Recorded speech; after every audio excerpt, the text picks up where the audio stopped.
Donc, on comprend très bien que les charges électriques se repoussent ou s'attirent s'ils sont de même nature ou de nature contraire. Mais encore là, il y a deux choses. La distance entre les charges doit avoir de l'importance, puis la grandeur de la charge doit avoir de l'importance pour ce qui est de l'attraction et de la répulsion des charges.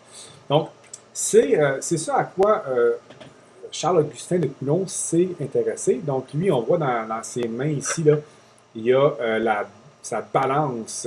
La balance de Coulomb, ça ressemble à ça. Donc, si je fais une espèce de vue de dessus de tout ça, là, je peux analyser avec ce dispositif-là la répulsion entre deux charges. Donc, ça me prend une charge qui est fixe. Donc, qui est fixée parce que, bien évidemment, on le voit peut-être pas bien sur le dessin, mais cette charge-là, c'est la charge qui est reliée à la tige verticale à gauche. Là. Donc, elle est vraiment fixée à l'armature du dispositif. Puis j'ai une autre charge qui, elle, va être fixée à un bras horizontal sur lequel ce bras-là est attaché à un pivot. Donc un axe de rotation ici. Là.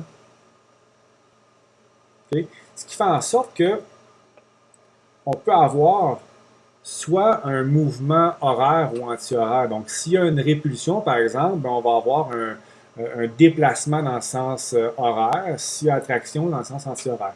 Donc, l'axe de rotation, qui est en bleu ici, cet axe de rotation-là, on le voit sur l'image, là, il est relié à la tige centrale verticale.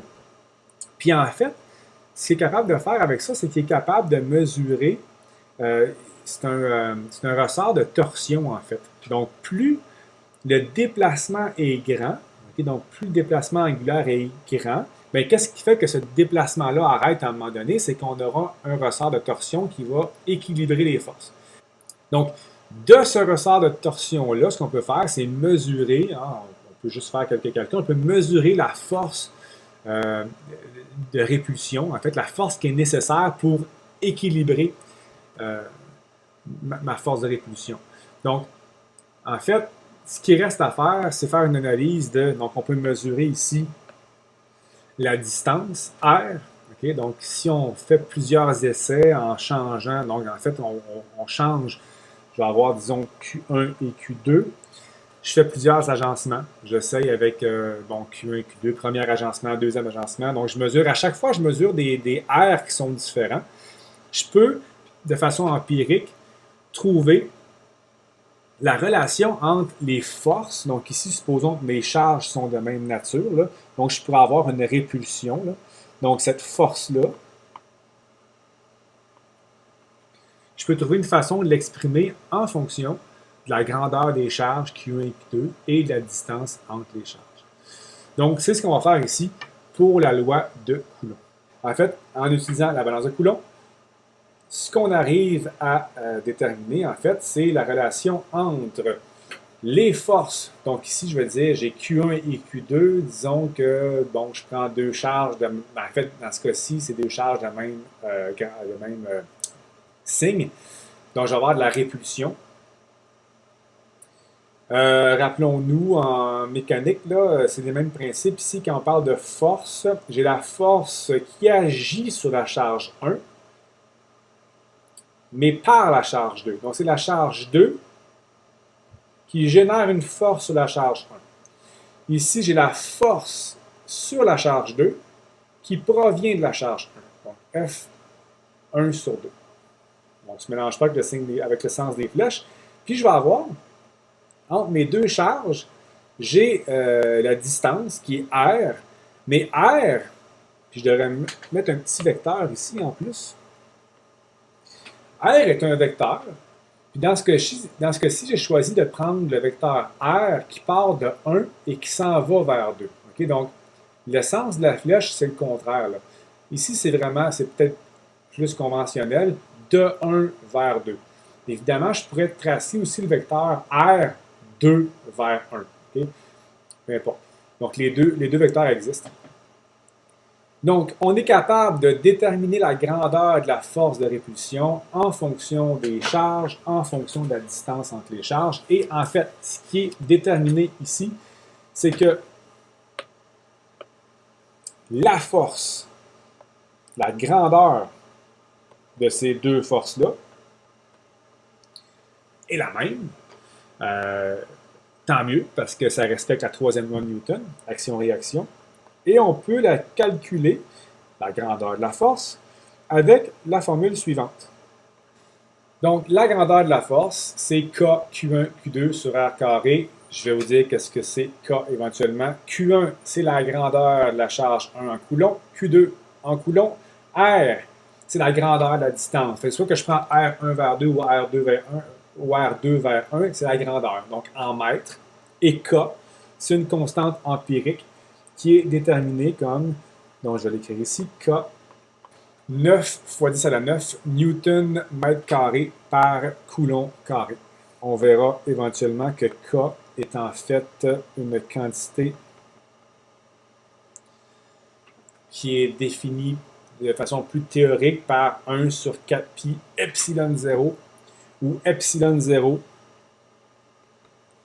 correspond, en fait, epsilon 0 a une signification physique, c'est la permittivité du vide. Donc, epsilon 0 vaut 8,85, c'est la moins 12 coulomb carré par newton mètre carré. Donc, la différence, c'est que K, en fait, c'est la constante empirique qui est déterminée par les expériences de Coulomb, tandis qu'epsilon 0, c'est une valeur qui est plus théorique, qui a une signification physique, puis qui est en lien d'ailleurs, on le verra à la fin de la session, mais qui est en lien avec la vitesse de la lumière. Okay? Donc, mais pour l'instant, 30K, il n'y a aucun problème. Donc, pour terminer, là, sur le Coulomb, j'ai une animation ici qui aide un petit peu, c'est plus dynamique, là, on voit, là, c'est un petit peu ce que j'ai fait tantôt, là, avec Q1 et Q2. Donc, ce que je peux faire, c'est que je peux changer la position des charges. Puis là, en fait, ce qu'on voit, quand j'ai deux charges, c'est pas trop compliqué, hein, l'orientation de la force est toujours en ligne avec la distance entre les charges. Donc maintenant, ce que je peux faire, c'est changer, évidemment, vu que c'est K, Q1, Q2 sur R carré, si je change la grandeur d'une des charges, je vais changer la grandeur de la force, forcément. Si je change évidemment le signe d'une des charges, donc si Q1 devient négative, là, je vais avoir une attraction donc, entre mes deux charges. On voit l'effet de la proximité. Donc, plus les charges sont loin, plus la force est faible. Puis, si je les rapproche, éventuellement, la force sera extrêmement grande. Okay? 1 sur R carré, si R tend vers 0, la force, elle tend vers l'infini. Donc, je peux changer comme ça les grandeurs de charge. On peut voir ce qui se passe. Donc, je vais vous montrer, en fait, c'est que je peux avoir plus que deux charges. Je pourrais avoir une troisième charge. Puis, donc quand j'ai trois charges, je peux en avoir 4, 5, peu importe. Là. Quand j'ai plusieurs charges, pour arriver à calculer les forces, ce que je dois faire, c'est utiliser le principe de superposition. Ça veut dire que, par exemple, là j'ai un paquet de vecteurs ici, mais ce qu'il faut comprendre, c'est que c'est pas plus compliqué, c'est juste plus long. Là. F, en fait, chaque couple de charges va générer une interaction. Donc, Q1 et Q2 se repoussent. Donc, je peux trouver F2 sur 1, puis F1 sur 2. Ces deux forces-là ont la même grandeur, mais sont de sens opposés. Maintenant, si je regarde Q1 et Q3, donc Q1 et Q3 sont des charges de nature différente, donc ils vont s'attirer. Donc, je peux calculer F3 sur 1 et F1 sur 3. Okay? Je calcule ces deux forces-là. Maintenant, si je regarde Q2 et Q3, j'aurai une force d'attraction entre ces deux charges-là, F3 sur 2 et F2 sur 3. Donc, si je voulais calculer, par exemple, la force résultante qui est appliquée sur Q2, ce que je devrais faire dans un premier temps, c'est calculer, c'est considérer seulement l'interaction entre Q1 et Q2, calculer la force F1 sur 2. Dans un deuxième temps, regarder l'interaction entre Q2 et Q3, puis calculer F3 sur 2. Le reste, c'est vectoriel. Donc, si j'ai les deux forces en composantes I et J, ben, c'est assez simple de calculer la force résultante. Donc, en fait, si je regarde les forces résultantes, ben, ce qu'on va avoir, hein, c'est la somme des interactions. Le principe de superposition, c'est ça, c'est que je vais superposer ces forces-là, puis je vais avoir la force résultante qui agit sur chacune de ces charges-là. Donc là, évidemment, si je bouge les charges, bien, on peut voir à l'instant où en fait, pour chacune de ces configurations-là, bien, vous avez les forces qui agissent sur chacune des charges. Donc, si je connais la position de chacune de ces charges-là, techniquement, il n'y a aucun problème parce que je peux connaître, je vais vous montrer comment, je peux connaître l'orientation des forces. Donc, si je prends trois charges de la même nature, ben, je vais avoir globalement une répulsion entre les charges. Bon, je reviens à l'exemple de tantôt. En fait, la formule qu'on avait encadrée, c'était pour trouver la grandeur de la force. Si on veut faire le principe de superposition, là, si j'ai plusieurs forces, ben, il faut absolument que je trouve l'orientation de ces forces-là. Donc, ça me prend la forme vectorielle des forces d'interaction. Donc, pour faire ça, c'est important de bien orienter nos forces. Puis, ce qu'on peut remarquer sur ce dessin-là, c'est que, par exemple, la force 1 sur 2 est dans la même direction que R 2 sur 1. Okay? Donc, en fait, je pourrais calculer la grandeur de la force en utilisant l'équation de tantôt.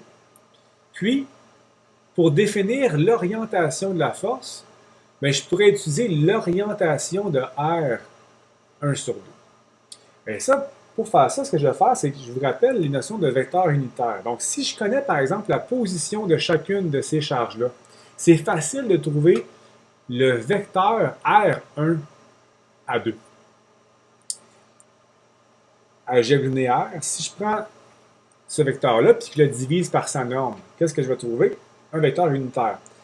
C'est quoi l'utilité du vecteur unitaire? C'est que ce vecteur-là,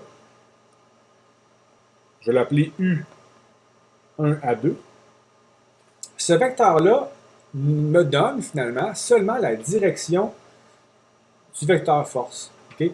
Donc, ce vecteur de force-là possède la même direction que le vecteur U1 à 2. Le vecteur U étant unitaire, bien, si je le multiplie par la grandeur de la force, bien, ça ne changera pas la grandeur du vecteur. Je vais définir la direction du vecteur. Donc, on peut généraliser en disant que F, donc F ici 1 sur 2, c'est K Q1, Q2 sur R carré. Donc, ça, c'est ma grandeur de force, comme on a vu tantôt. Puis là, ce que je dois faire, c'est y donner une direction. Donc, la direction, c'est la direction U 1 à 2. Maintenant, si je veux avoir la force 2 sur 1, qu'est-ce que je vais faire? C'est qu'au lieu de prendre le vecteur R qui part de la charge 1 à la charge 2, je vais prendre le vecteur R qui part de la charge 2 à la charge 1. Je vais le diviser par sa norme, puis je vais trouver le vecteur U 2 vers 1. Donc, je sais que ce vecteur-là a la même direction que la force F2 sur 1. Évidemment, tout ça, c'est quand les charges ont le même signe. Donc, je peux écrire que F2 sur 1, c'est la même grandeur de charge, mais je vais utiliser le vecteur unitaire 2 sur 1, de 2 à 1. Okay? Donc, un ou l'autre, ça fonctionne. Puis, maintenant, vous remarquez que dans mon équation, je n'ai pas mis de valeur absolue. Okay? Ça, c'est correct en fait. Parce que si je sais que si les charges sont de la même nature, donc positif, positif, plus 1 fois plus 1, ça fait 1. Hein? Donc, je vais avoir la bonne direction pour mon vecteur de force. Si j'ai deux charges négatives, moins 1 fois moins 1, ça fait plus 1. Okay? Donc, comme de fait, si j'avais des charges négatives pour 1 et 2, ben, j'aurais aussi une force de répulsion. Si j'ai une charge positive et une charge négative, moins 1 fois 1, ben, je vais avoir un signe négatif ici, ce qui va faire en sorte que je vais changer le signe de ma force. Donc, tout est respecté ici. Donc, finalement, l'exercice serait de prendre les coordonnées de Q2 et de Q1, trouver le vecteur R de 2 à 1 ou de R de 1 à 2, divisé par sa norme, puis on a directement le vecteur unitaire qui nous donne la direction de la force. Donc, ça résume la loi de Coulomb. Donc, il restera à appliquer tout ça en classe avec quelques exercices. Donc, salutations, à la prochaine.